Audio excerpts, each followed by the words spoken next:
अस्सलामुअलैकुम वरहमतुल्लाहि वबरकातुह। नाज़रीन, इस्तक़बाल है हमारे YouTube channel SB Islamic world में। दोस्तों, आज हम लोग बात करेंगे एक नमाज के सिलसिले में, जिसे लेकर आम तौर से लोगों के बीच गलत फहमियाँ राइज है। दोस्तों, वो है जुमा की नमाज। जुमा की नमाज में अक्सर लोगों के बारे में ये शिकायत सुनने में मिलती है कि बाज़ लोग उसे फ़र्ज़ तस्वुर करते हैं और बाज़ लोग उसे वाजिब। तो आइए दोस्तों, हम लोग जानते हैं इसके बारे में।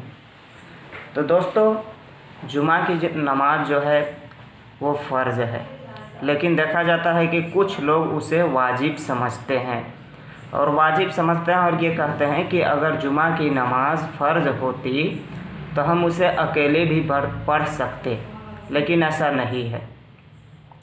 आम दिनों में जिस तरह और नमाज़ें जिस तरह हम अकेले भी पढ़ सकते हैं, जमात छूट जाती है तो अकेले पढ़ लेते हैं, लेकिन जुमा की नमाज ऐसी नहीं है, वो लोग ये बोलते हैं। तो मैं उन्हें बता देना चाहता हूँ कि जुमा की जो नमाज है वो फ़र्ज़ है, और उसकी दलील ये है कि अल्लाह तबारक व तआला ने फरमाया है कि या अय्युहल्लज़ीना आमनू इज़ा नूदिया लिस्सलाति मिन यौमिल जुमाति फ़सअू इला ज़िक्रिल्लाह, कि ऐ ईमान वालो, जब तुम्हें जुमा की नमाज के लिए आवाज़ दी जाए, जब अजान पढ़ी जाए, तो तुम लोग जुमा की नमाज के लिए दौड़ पड़ो और ख़रीदो फ़रोख्त को बंद कर दो।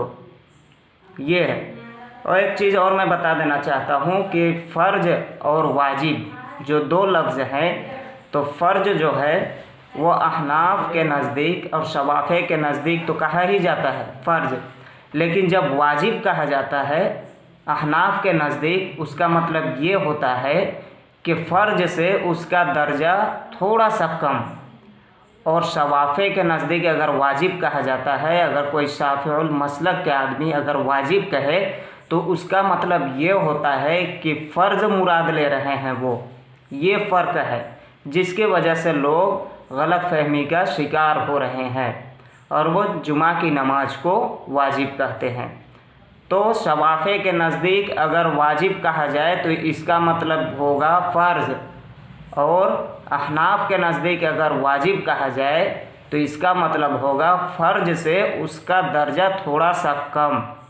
तो जुमा की जो नमाज है वो फ़र्ज़ है। इसी तरह से जुमा की जो शराइत है, यानी कि जुमा की जो शराइत में से है कि जुमा किस तरह से अदा की जाए, जुमा के कायम करने की क्या शराइत है, तो उसमें से एक शर्त ये है कि जमात हो, यानी कि 3 लोगों का जमा होना ज़रूरी है, तभी जुमा की नमाज अदा होगी। और अगर 3 से कम हो तो अहनाफ के नज़दीक जुमा की नमाज अदा नहीं होगी, और शवाफ़े के नज़दीक 2 हो तो जुमा की नमाज अदा हो जाएगी। तो दोस्तों, ये थी जुमा के बारे में कुछ मालूमात जिसको मैंने आपके सामने पेश किया। वस्सलामु अलैकुम वरहमतुल्लाहि वबरकातुह।